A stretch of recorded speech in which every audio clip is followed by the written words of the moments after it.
Right guys, next we're just going to talk about exterior. You've probably heard it a million times, but the first thing I would do personally is just wheels and tyres. The stock wheels on our side are tiny, horrible. Do you know how big they are? 14 inches or something like that, I believe.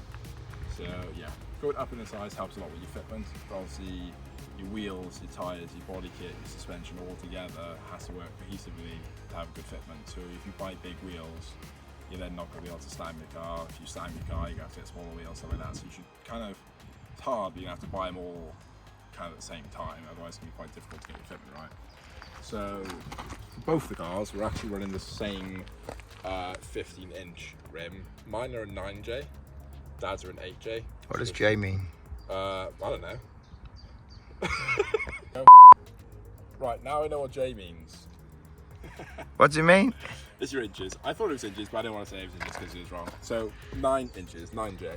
But obviously that's going off your throw as well. So these are deep dish wheels, so they're here. If you obviously get a 9J wheel, but they're not a deep dish, these bolts are going to be almost like here. So your wheel's going to sit further in. So you have to take that into account as well. Obviously the deeper your wheel, the more it's going to stick out because your bolts are closer to the car.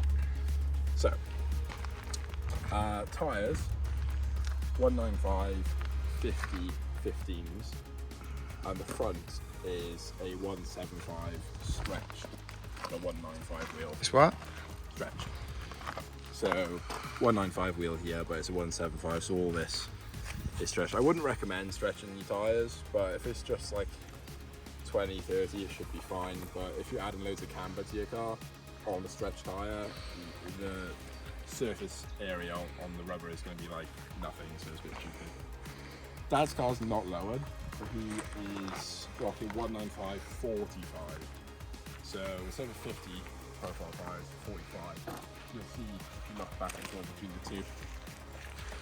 Mine are a little bit chunkier because they're a little bit lower profile. So you're 45 instead of 50. Slightly smaller wheels, but both of us are actually Rotor Grid 5s. There's a lot of wheels you can choose from. Reps are good unless you're paying like £100 per wheel. I mean, it sounds like a lot, but 400 quid is not that much for a pair of wheels. Set of wheels. So like Enki, BBS, anything like that, Koenig, they're all really good brands. Rotor is actually a rep, but they're about £800-900 a set because they're a rep of like a £2.5 grand wheel. So they're reps, but they're not off. Right. You should have. So next up is going to be your suspension. The stock suspension on RX-5 is okay, but it rides quite high. So once you change your wheels, your fitment might look a little bit like this.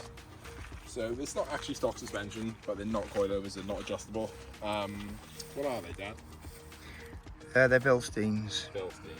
So you can, there's nothing wrong with this. Maybe if you had a higher profile tyre, like these are 45, so if you had like a 55, it would fit a lot nicer. Fill the arch, yeah. But you don't have to slam your RX-5. I've been driving on coilovers now for about a year, and it's okay. It looks good. The drivability is a bit rattly, a bit bumpy. You see my front suspension is really stiff, whereas the back I've got set to a bit softer, a bit more bouncy for car move. So yeah, if you do lower your car, I suggest the front being stiffer, because once you go over those bumps, you're not going to go everywhere. It's a bit rigid, but it's a lot nicer. If you are lowering your car, I've basically got Firefly rear quarter panels. They're over fenders. This is my wound from being a bit too silly. But yeah, your stock body kind of comes to here. You'll see on Dad's, my wheels are a little bit wider, but even his is coming out there as well. In the UK, I think the police might not be super happy if your wheels stick out loads on your car. So you probably want to get a kit or roll in your arches. These aren't, but they're stretch tyres, so the actual top of the tyre sits under, so it's okay. Whereas Dad's, you can see, are a bit ridiculous. He needs to put a kit on there. These are rolled already, but not as much as they can be. But we don't want to roll them until we lower the car, because once you go, you can't go back. If you roll or cut your wings and your fenders, it's done. So you want to do it slowly, a bit at a time, or don't do it at all. Okay, so Dad's rocking the stock lights on his car. That's what they look like. Oh my word, they are horrific. I don't think the one is even on. So yeah, what I definitely do is your headlights. I'll turn those off before they die for the last time. If you take a look at mine, I have the classic halos. They're just LED lights, but they're much brighter. So you've got your ring, and then you full beam. Yeah, I won't blind you, but yeah, it's just that. But they also work as your indicators. It's pretty much plug and play, to be honest with you. But I definitely suggest doing that to your lights, because in the dark you can't see anything. Right, after that, not a necessity, but I just think the intake deletes. Well, the indicator intake deletes. A little bit of a cleaner look if you wanted to go for something like that. Also, you've got your running lights, so you don't need another running light here. So your indicator, which normally goes here, you just put in the side where the running light goes. Your running light, just leave the bulb dangling, it's whatever, and then you've got airflow in there. Nothing crazy, but I mean, you've got a massive one there. So yeah, staying with the front of the car though. Yeah, off-center number plate bracket. We have a bit of beef with the, I'll get a picture up of the MX-5s that have this horrible big black like plastic long plate. It just looks ridiculous. I think it looks horrible. It ruins the look of the car. So if you do have one of those big, massive, huge plates, get rid of it because it looks awful. But a side bracket is really nice. Lots of people obviously take it off and then rock the number plate in the windscreen. You'll get pulled and ticked into that any day of the week. So less illegal, just go for a side plate. Okay, so next, it's not a necessity at all, but your wing mirrors. Lots of different types, lots of different styles, lots of different brands. I've got a craft square. I think there you go, got a sticker there. Craft square ones. They are real carbon fibre, not plastic. They're plastic. They were like 30 quid, it's whatever. When we did put them on, we thought this is just gonna fall away and it break, but they're pretty firm. Just a few Allen keys, pretty simple, one spanner. Tinted, yeah? Yeah, go for blue tints on them, helps in the sun, they're quite nice. Dad has got ones from Jazz Performance. It's a good company, good website, easy to use, and really cool outside parts. They're a little bit pricey, but his are more of like a classic style. I think they look really cool. The brown and the silver and the wood and the Nardi is just like a classic look. But yeah, whatever you want to go for. The stock ones are actually designed to like deflect the wind when your windows are down. So if you don't want wind in your face, then I keep the stock ones, but I just think they look a bit horrible, a bit gross. So start with Dad's car. Dad's got a nice ducktail spoiler here. Pretty cheap. I think you can pick them off at eBay for around £60, plus you've obviously got postage, so just under 100 quid. More expensive ones are like 120, but if you've got £100 sitting around, you want to mod your car, spoiler can look cool. Not going to do much of a performance, but it's just a nice look.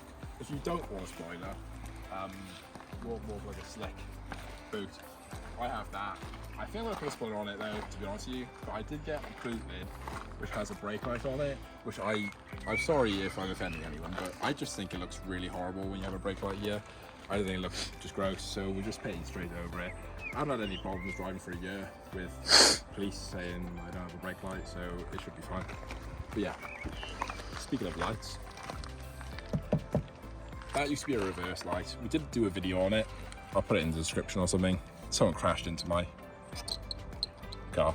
But yeah, you can actually, in the UK, you only need one reverse light on your passenger side. So you do have a fog light that hangs down here, which I just think looks ridiculous. So took that out, pulled the wire up, rewired it to an LED red light, painted the inside of that red, and now that's my new fog light. So I think that's just a really clean look, especially in the UK. If you do need a fog light, that will pass an MOT easily, and there's no problems there with the police or anything like that. Staying at the rear, we'll do exhaust and bumper together. So your stock bumper comes down to about here. It's got, right where this is a curve, and it starts coming down towards the bottom of the car. I like to joke and say I have a quick release bumper because it's not really connected to anything. So mine was extra parachute-like, but a standard MX-5 bumper does just kind of flop. It's a bit annoying.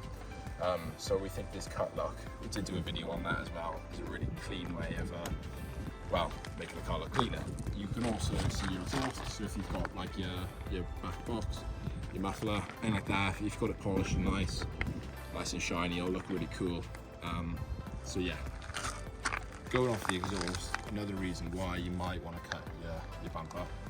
This tip here is a 3.5 inch tip, and even that was a little bit too big, where it was constantly rattling on the bumper here.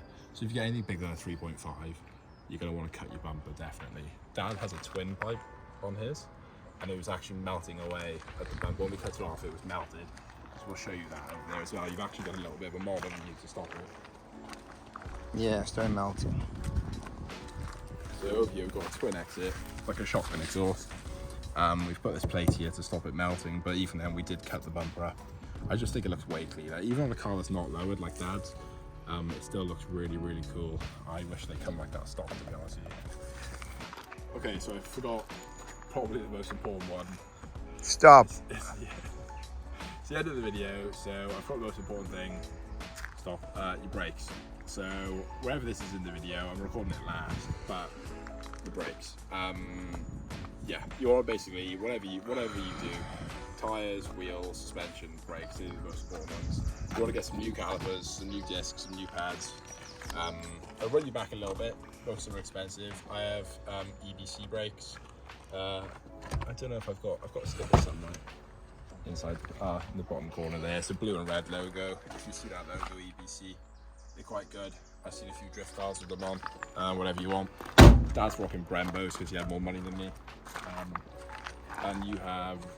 Well, we both got vented, but you've actually got like, what have you got on yours? We've both got vented and we've painted the calipers because we're funny like that. Yours are drilled though, aren't they? They're, no. What are they? Mine are dimpled. Come over here, guys. I've put 4 new calipers on mine actually, I think 2 on his. These are, as you can see, because they're quite shiny still, these are cross-slashed and dimpled. Okay guys, so yeah, the exterior of the car. I just talked about in the outros of the interior, I know, but yeah, the sills. Basically, there's no point in getting a rusty MX-5 for 1,200 quid and banging a load of rice parts all over it, and then it fails the MOT. So yeah, he knew he was going to put big arches on his. He wanted a Rocker Bunny kit originally, but we knew we were going to be doing something along those lines. So yeah, basically, I've been a panel beater and sprayer for 25 years, so I said we ain't putting it on a load of rust and then fail the MOT first year. So I put new sills on, new front wings because they're always ripe. So yeah, try and get a decent car, decent import. Well, we bought that as a project car knowing it would take like 2 or 3 years. But if you're buying a car, an MX-5 now, to like start modding and have as like a daily driver, a beat around car, when you buy it, you're really gonna have to like take a look. Not just a quick look, like a good look, and probably test drive it as well, because a lot of them, especially the UK models, they're battered. If you get like an import, we both have imports, they're a lot better. Mine had like 1 or 2 holes in the floor, the sills were gone. But the floor is really good, the UK models are horrific. So if you are buying one, or if you're watching this, just before you buy one, make sure that when you get, you can actually start to mod, not have one that's needs loads of work done. Yeah, because he's lucky. I've also done welding all my life, so I bought a new welder. I haven't welded for 10 years. I bought a welder. It was a nice project anyway to do. It was fun. Did it. We had it around the back of the house and we did it. But yeah, so you want to check the rear arches and the rear sills and the front sills, basically, on the MX-5s. And the front wings. But front wings you can get for 150 quid, so it's all good. Wheel-wise, we do have reps. I know so reps aren't the best, but anything over like £600 is good quality reps. Yeah, not fine. £100 a rim. Ours are only reps, and they're expensive because the reps are really expensive wheels. Yeah. But like Koenig, anything like that, BBS. You used to have BBSs on yours. They're a bit skinny there. But obviously your wheels, suspension, and kit, you want to buy them all it's hard to do it because it's expensive. You want to buy it all like at the same time. Which is the problem I'm having now. Yeah, it's because you've got your wheels, so your fit was off. Then we wanted to buy a kit, but then we didn't know if the kit would fit with the suspension we were getting. So now you bought cheap bolt-on arches and proper suspensions, and if that fits nicely, we can just put the one kit on. And if it doesn't, then we can buy Another kit. Over fenders. Yes, there is a lot of money, but do it over a period of a couple of years. Yeah, well, mine's it's 3 okay, years now total. Yeah. I spent just shy of 4,000, so it's roughly like 1,300 a year, which is not really anything, to be honest with you. So. I still want to put the roll bar in mine. I might want to get a roll bar in his. I want to put all the suspension on, which we're going to do another video.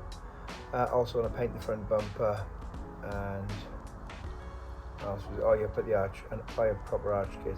And I want to put LED Jeep headlamps in because my headlamps are rubbish. If you're modding your car and you want a body kit, if you want a proper body kit, they take a long time to come. Like, you're looking at like a month waiting for any type of body kit, just because they're all made when you buy them. They don't have a lot of them. And they're thousands.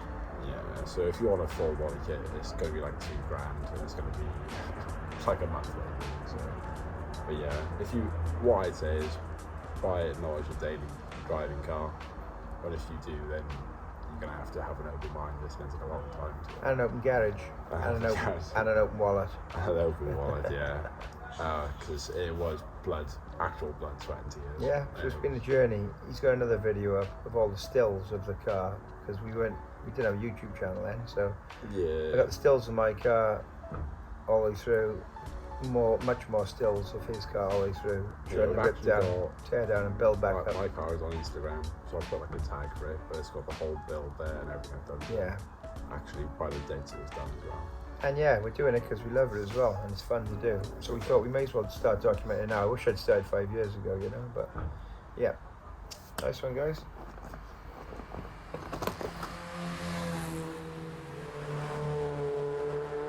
Yeah, right wheels are cool until you drive fast and brake hard, and then you His is looking a bit cleaner than mine. do like that. So yeah. Still.